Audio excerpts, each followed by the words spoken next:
మేము first starting షేర్లింగంపల్లికి పోయినాం. షేర్లింగంపల్లి అంటే మీకు తెలుసు వెలుగు జిలుగులతో ఉంటుంది, మొత్తం అద్భుతంగా ఉంటుంది.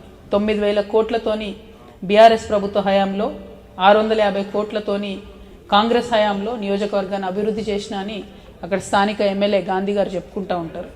కానీ అన్ని వేల కోట్లు పోతే కూడా మరి గుంతలు లేని రోడ్ ఒక్కటంటే ఒకటి షేర్లింగంపల్లి నాకైతే కనిపించలే. అదేవిధంగా మన ఏ చెరువులు అంటే షేర్లింగంపల్లిలో దాదాపు 64 చెరువులు ఉంటే 2014 కన్నా ముందు అసలే కబ్జా లేనటువంటి చెరువుల్ని చూసుకొని ఇప్పుడు గూగుల్ మ్యాప్లో కొట్టి చూస్తే ఇది నేను కాదు, స్వయంగా మళ్ళీ బట్టి విక్రమార్క గారు కూడా పవర్ పాయింట్ ప్రజెంటేషన్ ఇచ్చారు, అందులో కూడా చెప్పారు ప్రతి చెరువు కనీసం ఇంకొక 10-12% ఎక్స్ట్రా కబ్జా గురైంది. అందులో గోపన్పల్లి చెరువు 2014 సమయానికి కబ్జా లేదు, ఇప్పుడు దాదాపుగా 11% కబ్జాకు వచ్చింది.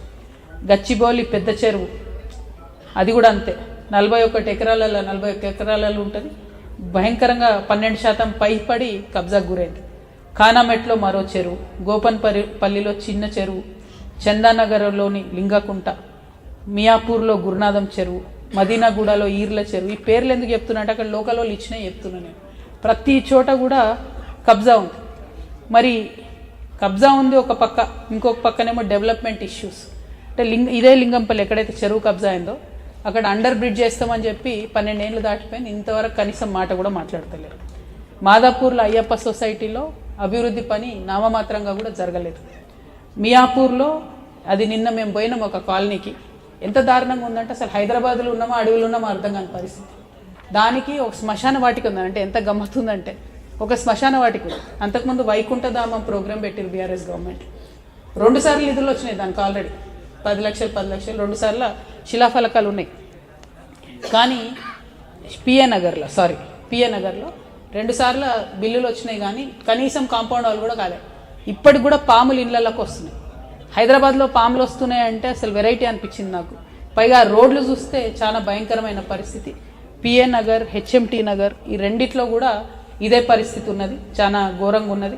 ఓంకార్ నగర్ అక్కడ కూడా అట్లే ఉంది, హఫీజ్పేట్ అక్కడ కూడా అదే ఉంది, కొండాపూర్, చందానగర్ ఎక్కడ చూసినా కూడా గుంతలు లేని రోడ్ లేదు.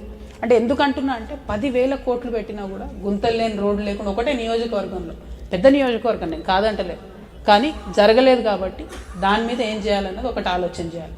ఇక 2 మరి మొత్తం ఎక్కడ చెరువుల విషయంలో చూసినా కూడా ఇప్పుడు ఆ గాంధీ గారి పేరే వినపడతా ఉంది, ఎమ్మెల్యే గారు కాబట్టి. ఆయన అనుచరులు కబ్జా చేసిరంటూ మరి ఆయన వెంటనే కాంగ్రెస్ గవర్నమెంట్ రాగానే బీఆర్ఎస్ నుండి కాంగ్రెస్లోకి వెళ్ళిపోయాడు. మరి కాంగ్రెస్కి పోయినాక నేను ముఖ్యమంత్రి గారిని స్ట్రేట్గా అడుగుతా ఉన్నా, ఇన్ని చెరువులు గూగుల్ మ్యాప్లో మీరు కొట్టి చూసినా తెలుస్తుంది. మరి హైడ్రా అధికారులు నిద్రపోతున్నారా? ఇదే సేమ్ గాంధీ గారు కుత్బుల్లాపూర్లో హైడ్రా వాళ్ళు పోయి కాంపౌండ్ వాళ్ళు తీసేస్తే తెల్లారికల్లా కోర్టు ఆర్డర్ తెచ్చుకొని మళ్ళీ ఆయన వేసుకున్నాడు 14 ఎకరాలు. కానీ అక్కడ వడ్డరోళ్ళు పాపం అందరు చిన్న పేద గుడిసెలు వేసుకొని ఉన్నారు, వాళ్ళ దగ్గర పోయి వచ్చినాం. 60 కుటుంబాలు నిలగొట్టిర్రు, వాళ్ళని మళ్ళీ రాణిస్తలేరు ల్యాండ్ మీదకి, గాజుల రామారంలో. సో హైడ్రా ముసుగులో పేదవాళ్ళని నిలగొట్టడం, పెద్దవాళ్ళని కాపాడడమే మీ వైఖరా? ఇది ముఖ్యమంత్రి గారు క్లారిటీ ఇవ్వాలి. ఆల్రెడీ పార్టీ మారిండు ఆయన, బీఆర్ఎస్ టు కాంగ్రెస్. ఒక పక్క అనర్హత వేటేస్తలేరు, ఎన్నుకున్న జాగ్రత్తలు సైలెంట్ ఉండండి. మీరు మీలో ఎక్కువ ఉంది, మాట్లాడకండి.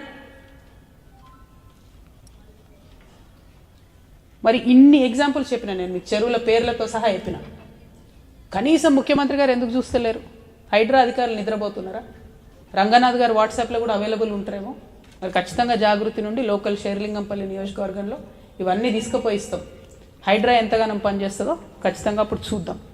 అదేవిధంగా షేర్లింగంపల్లి తర్వాత మేము రాజేందర్ నగర్ పోయినాం.